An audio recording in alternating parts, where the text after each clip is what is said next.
Mesdames, Messieurs, bonjour, merci de nous recevoir chez vous pour cette édition de la mi-journée sur Alizé. On va commencer avec cette information économique. La Caisse régionale du Crédit Agricole Mutuel de Guadeloupe a un nouveau directeur général depuis aujourd'hui. Benoît Leduc était présent à l'Assemblée générale de la Banque verte ce matin à son siège des Abîmes. L'occasion de parler des bons résultats de la première banque de Guadeloupe et de présenter sa nouvelle stratégie numérique. Benoît Leduc est au micro de Karine Géelman. Aujourd'hui, je crois, c'est justement, il y aura deux éléments importants. Alors, égoïstement, il y aura un passage de témoin entre Paul Carrit et moi-même, bien sûr. Et puis, ce qu'on va annoncer, c'est aussi que le Crédit Agricole est une banque en bonne santé, que c'est sans doute la première banque du département qui est solide et qui est construite pour continuer dans la durée et accompagner l'ensemble des clients dans la durée.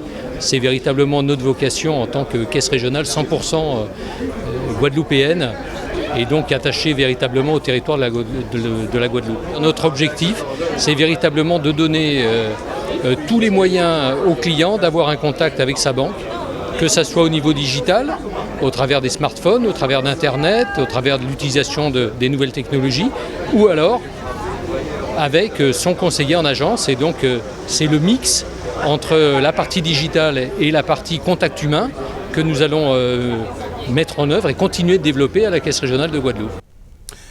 L'INVS, l'Institut de veille sanitaire, vient de rendre public le 11e point épidémiologique concernant l'émergence du virus Zika en Guadeloupe.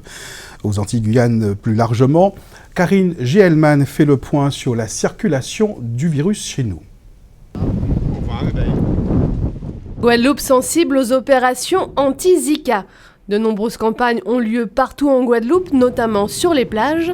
Un mot d'ordre, garder les lieux propres, éviter les réservoirs d'eau, véritable niche à moustiques et se protéger avec des produits répulsifs. Que ce soit dans les cimetières ou sur les plages, la population guadeloupéenne a rapidement contre-attaqué à l'Égyptesse. On espère que les campagnes, que les traitements par nos équipes de lutte antivectorielle, avec les pompiers, avec des communes qui mobilisent des équipes, puisque par exemple pour Sainte-Anne, le maire nous a présenté son équipe de 5 agents de prévention, que tout ça forcément a un effet.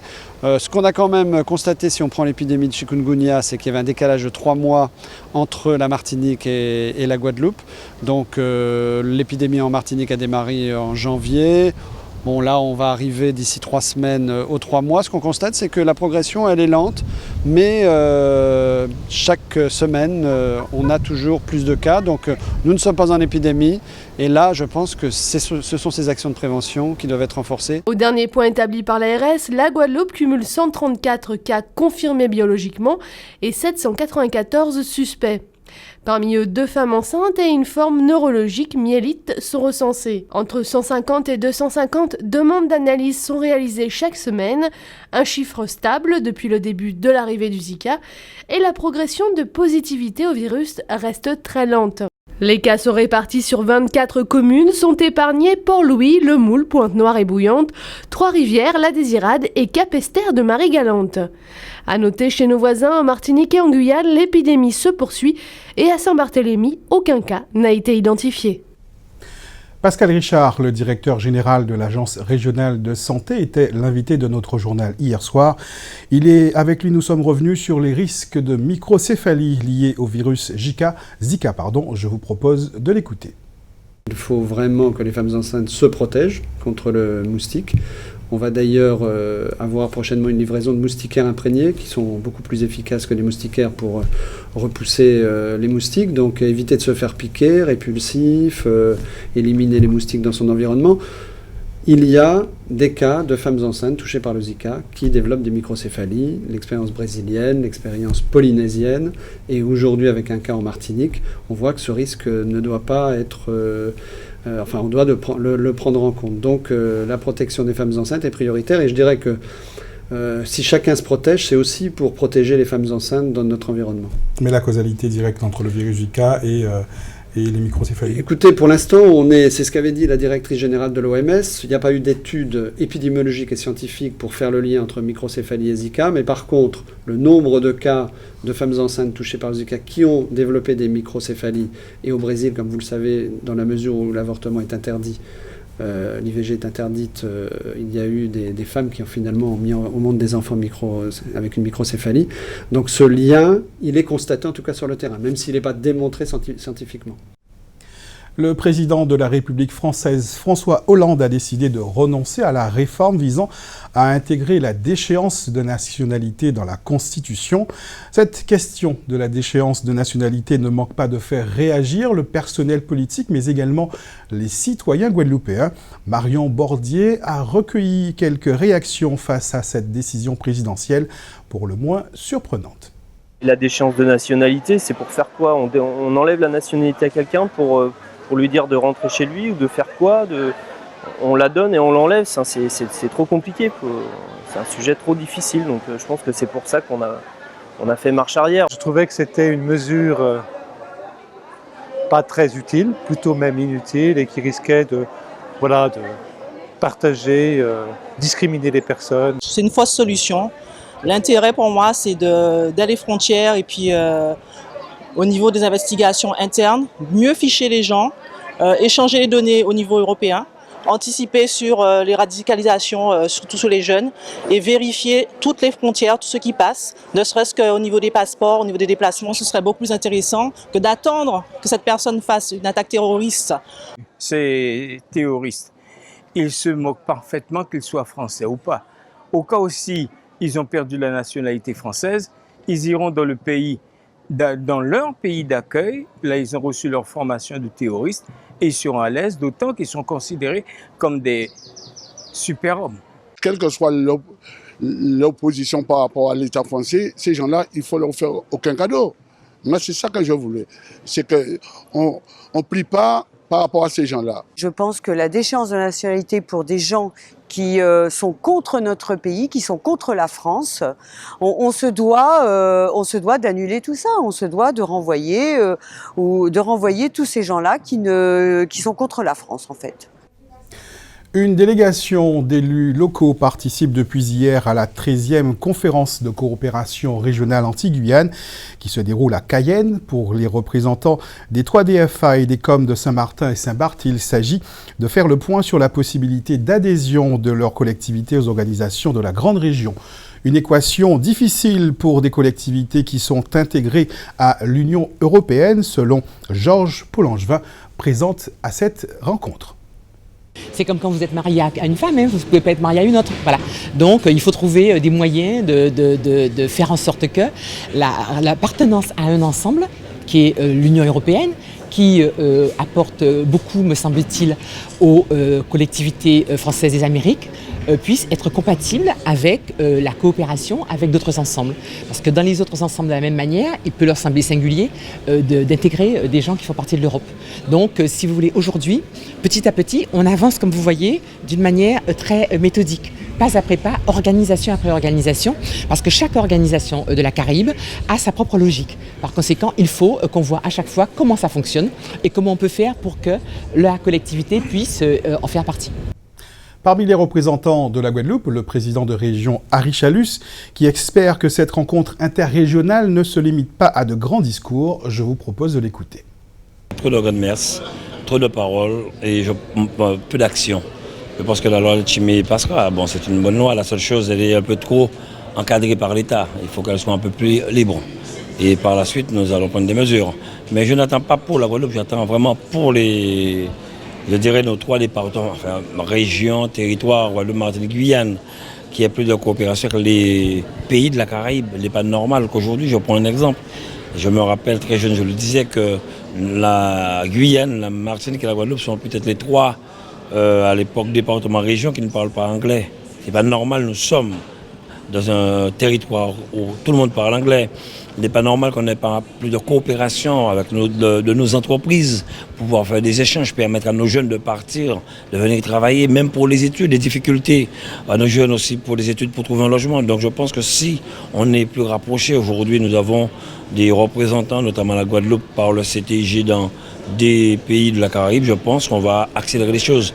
Mais pour cela, il faudrait que Marie-Jeanne, le président de M. Rodolphe Alexandre et moi-même, nous soyons ensemble et que nous allions vraiment, qu'on arrête de parler, qu'on se mette sérieusement au travail. Outre Harry Chalus et Marilus Panchard, participent également à cette conférence Marlène Mélis, la présidente de la commission Affaires juridiques et coopération du conseil départemental. Elle est présente à ce rendez-vous, un retour du département dans le champ de la coopération régionale qu'il avait délaissé au fil du temps.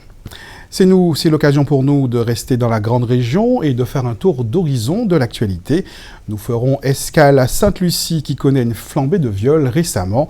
Mais avant, arrêt au Brésil où Dilma Rousseff est toujours dans la tourmente. C'est votre rendez-vous Caraïbes. Brésil, Dilma Rousseff lutte contre sa destitution. Cette procédure de destitution sans crime de responsabilité, cela s'appelle un coup d'État, a lancé Dilma Rousseff au palais présidentiel sous les vivas de ses partisans. Malgré son ton combatif, la dirigeante de gauche de 68 ans est plus que jamais fragilisée après le divorce de son principal allié, le parti centriste, le PMDB, du vice-président Michel Temer, impatient de la remplacer en cas de destitution. Face à cette instabilité politique, le secrétaire général de l'ONU, Ban Ki-moon, a appelé le géant d'Amérique latine à trouver des solutions dans le calme et l'harmonie, dans un entretien au quotidien au Estado de Sao Paulo.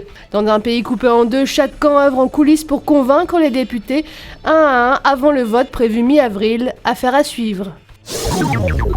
Sainte-Lucie, forte mesure contre les viols. Le Premier ministre de Sainte-Lucie, le docteur Kenny Anthony, a exprimé son inquiétude au sujet de la récente flambée de viols commis sur l'île. Kenny Anthony a promis de veiller à ce que la police mette en place une unité spéciale dédiée à la recherche des violeurs et de les traduire en justice.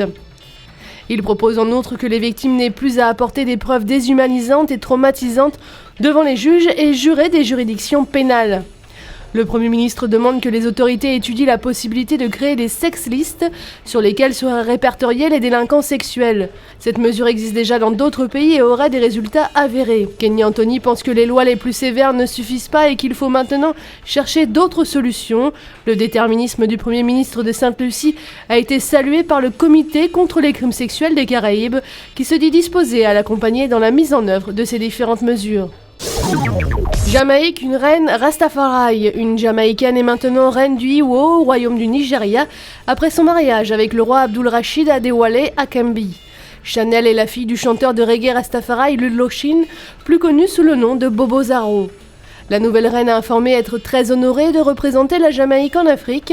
Déjà enfant, elle a toujours voulu découvrir cet immense continent, mais elle ne savait pas comment et jamais elle n'aurait imaginé devenir reine dans le pays de ses ancêtres. Elle pense que son parcours pourra encourager de nombreux Noirs à travers le monde de retourner dans leur maison. Elle exprime tout son ravissement pour la culture et les traditions africaines et invite tous les hommes et femmes noirs à venir vivre une telle expérience. Sa fonction de reine lui impose de porter des habits longs qui doivent obligatoirement lui couvrir les bras et les jambes. Tous ses vêtements sont confectionnés avec les étoffes de son royaume et sur mesure. Elle rappelle que ses ancêtres ont été emmenés comme esclaves, mais qu'elle allait retourner en Afrique comme une reine et que c'était écrit, c'était son destin. Une bonne nouvelle pour le commerce pointois. Après plusieurs mois d'âpres discussions, la société paraguayenne Sabalo est enfin arrivée à convaincre la municipalité pointoise de la nécessité de construire un parking souterrain en centre-ville. Une véritable solution au problème récurrent de manque de place de stationnement dans Pointe-à-Pitre.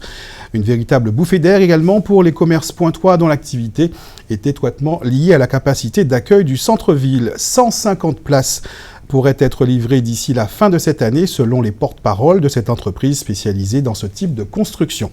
Sibaster a choisi un parking à plusieurs niveaux. La solution proposée pour Pointe-à-Pitre par Sabalo a l'avantage d'être beaucoup moins onéreux. Le coût des travaux est estimé à moins de 3 millions d'euros que la ville espère pouvoir sortir des fonds consacrés à la rénovation urbaine pour éviter d'augmenter la pression fiscale. L'Open de Guadeloupe internationaux se déroule à partir de lundi et depuis quelques jours, un homme arpente les cours du centre de ligue à Bas-du-Fort. Pascal Maria est juge arbitre international et c'est en grande partie sur lui que repose le succès de la compétition. Présent en Guadeloupe depuis quelques jours, il doit donner le feu vert aux instances internationales pour que la compétition puisse démarrer. Reportage Éric Pommier. Le calme avant la tempête, nous sommes sur les cours de tennis de la Ligue à Bas-du-Fort à J-2 de la 6e édition de l'Open International. Pascal Maria est déjà présent sur les lieux, c'est le juge-arbitre de la rencontre de renommée internationale. Paramètre important car cet Open de Guadeloupe internationaux masculin de tennis s'inscrit dans l'ATP Challenge Tour, un circuit créé en 1978. Il permet aux joueurs professionnels de gagner des points, objectif, grimper au classement. Un chef d'orchestre est donc indispensable. Pascal Maria a 10 tournois du Grand Chelem à son actif. Alors le juge-arbitre, il est responsable de la partie sportive de l'événement, donc il est en lien avec la direction du tournoi et le superviseur ATP qui est envoyé ici pour mettre en place la programmation journalière, pour mettre en place les tableaux, pour tirer au sort les tableaux, pour s'occuper de la partie sportive des joueurs, leurs besoins, leurs nécessités et les choses importantes à faire. Autant de choses à faire, autrement dit, le juge-arbitre doit avoir un œil sur tout. Bien sûr, il opère avec la complicité du directeur du tournoi. La moindre négligence peut être fatale pour l'organisation. 150 joueurs sont programmés pour enflammer les 5 cours mis à disposition pour les différents matchs. Christian Forbin connaît la spécificité de ces tournois au label international. Tout à fait, parce qu'en fait, il y a un cahier des charges à respecter pour l'ATP. Et il y a un superviseur qui est censé représenter les joueurs. Et ces joueurs, c'est une profession, ce sont des professionnels. Et donc, ils ne supportent pas l'à peu près. Et donc, on doit être resté effectivement dans le cahier des charges et uniquement dans le cahier des charges. Parce qu'on se demande toujours est-ce qu'on est prêt. Et puis, en fait, c'est pas toujours facile ici. Hein. Même à la dernière minute, il y a toujours une touche à apporter. Mais ce qui est important, c'est qu'on est entouré d'un nombre de personnes, d'un groupe de gens qui souhaitent faire des choses bien, qui ont envie et qui sont passionnés. Et c'est ça l'important. Dès samedi pour les phases qualificatives et surtout dès lundi pour les choses sérieuses. Et donc pas de répit pour le juge-arbitre jusqu'à la finale prévue le 10 avril prochain. Juge-arbitre, une mission de chef d'orchestre indispensable, une responsabilité qui découle d'une grande maturité et d'une grande expérience tennistique.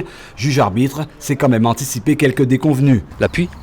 On appréhende l'appui, le mauvais temps, qu'on ne puisse pas jouer les matchs alors que tout le monde attend de jouer les matchs, dans des coups sur le terrain, qu'il y ait des gagnants. Pascal Maria a derrière lui 20 ans d'expérience et un badge d'or obtenu en 2001, soit la plus haute distinction dans l'arbitrage du tennis. L'Américain Fritz Taylor, la tête d'affiche de la compétition, arrive aujourd'hui en Guadeloupe. Autre invité à cet Open, le Guadeloupéen Gianni Mina. Le jeune tennisman ne se met pas la pression, il ne se fixe pas d'objectif. L'important pour lui, c'est d'être présent pour le public guadeloupéen. Il est au micro d'Éric Pommier. Je suis obligé d'être ici, parce que ce tournoi il a été fait entre autres pour des Guadeloupéens qui ont un petit peu émergé dans le tennis, comme Calvin, comme il y a eu Cédric Comin, voilà, il y a des petits jeunes Guadeloupéens qui jouent le circuit, donc tout ça c'est fait pour nous, et moi aussi je fais partie d'eux, donc je me dois d'être ici parce que voilà, c'est chez moi et c'est aussi pour remercier tout ce que la Ligue de tennis fait pour nous essayer de faire avancer. Cette année on va prendre les objectifs petit à petit. On va faire un match après match, semaine après semaine. On va pas se donner des objectifs à long terme parce que c'est toujours plus dur qu'on les atteint pas. On a toujours l'impression qu'on est très loin. Donc je pense que c'est mieux de se donner des petits objectifs à court terme. Par exemple sur ce tournoi-là, voilà, je suis là, je m'entraîne bien, je me sens bien, mais je le prends vraiment cool. J'essaie de me relâcher au maximum et de profiter. Et voilà, mais tout ça dans le sérieux. Je vous rappelle que vous pourrez assister librement aux qualifications samedi et dimanche sur les cours du centre de ligue à Bas-du-Fort au Gosier. Après la découverte des activités proposées par l'association L'École de la Mer à l'Aquarium du Gosier, nous vous proposons aujourd'hui un terrain de jeu plus classique à la rencontre de la cinquantaine de petits pointois en accueil de loisirs. Reportage Marion Bordier. La cour de l'école Fernande-Bonchamp à Pointe-à-Pitre, terrain de jeu d'une cinquantaine d'enfants. Ils ont entre 3 et 12 ans. Les petits jouent au loup glacé, les plus grands disputent un match de basketball. Depuis 3 ans, la CM, l'accueil collectif de mineurs de la maison de quartier des Lauriers Web, accueille les enfants des alentours. Les activités varient, ateliers musicaux, cinématographiques ou manuels, jeux de ballon, sorties à la plage, à la piscine et visites rythment les vacances de Pâques. On fait des activités des fois, on joue, on se baigne des fois, on fait des sorties, on va voir le marché et des fois on joue au ballon prisonnier ici et des fois on chante. Pas de quoi s'ennuyer donc. À la maison, l'ambiance aurait été bien plus studieuse. J'aurais fait mes devoirs. J'aurais m'amusé un peu avec mon chien, faire un peu de balançoire et continuer à travailler. Le centre de loisirs est l'occasion pour les enfants de s'occuper, de tisser des liens et surtout d'apprendre à vivre ensemble. Je viens pour m'amuser, pour aller dans des sorties et pour rencontrer de nouveaux amis. Sans ce dispositif, certains resteraient seuls à la maison car souvent, les parents travaillent pendant les vacances scolaires. Ils vont au travail et ils n'ont pas envie qu'il m'arrive quelque chose. Les prix sont attractifs, 15 € la journée et 150 € les 2 semaines de vacances. À cela s'ajoute la proximité de l'école et les horaires d'accueil. Les parents que nous accueillons, ce sont des parents effectivement qui travaillent. C'est vrai qu'on reçoit aussi des parents qui ne travaillent pas. Pourquoi? Parce que ces parents-là qui ne travaillent pas, elles déposent leurs enfants pour pouvoir aller chercher du travail justement ou partir en formation. 12 animateurs encadrent les pensionnaires de 8 à 18 heures. Certains sont titulaires du BAFA, d'autres sont en mission dans le cadre du service civique. Pas toujours facile de gérer autant d'énergie. Il faut beaucoup de patience pour s'occuper des enfants. Et il y a des jours où ça va, il y a des jours où ça va pas, il y a des jours où on ne peut pas entendre du bruit, mais on fait avec. Il y a des jours où on est avec eux et on fait le bruit avec eux. Depuis sa mise en place, le centre aéré s'est considérablement développé. En seulement 3 ans, le nombre d'enfants pris en charge pendant les vacances a plus que doublé, passant de 20 à 50. Je vous rappelle que c'est aujourd'hui le dernier jour de vacances pour ces petits qui devront reprendre le chemin de l'école dès lundi. Même si le soleil se montre assez présent aujourd'hui, quelques averses sont à craindre cet après-midi sur la Grande Terre, la Basse Terre et les îles du Sud. Seule la Désirade devrait connaître un temps beau et ensoleillé tout l'après-midi. Dans un instant, la Minute Sport d'Éric Premier vous propose un portrait de l'athlète Maud Chiolon. Juste après, le JT de TF1 présenté par Jean-Pierre Pernaut reviendra sur cette journée remplie de canulars chez les petits, mais aussi les plus grands. Après les informations nationales, Petit secret entre voisins, votre émission de réalité scénarisée. Passez une bonne journée avec Alizé Télé. On se retrouve ce soir à 19h pour un nouveau point sur l'actualité régionale. Je vous souhaite un très bon appétit.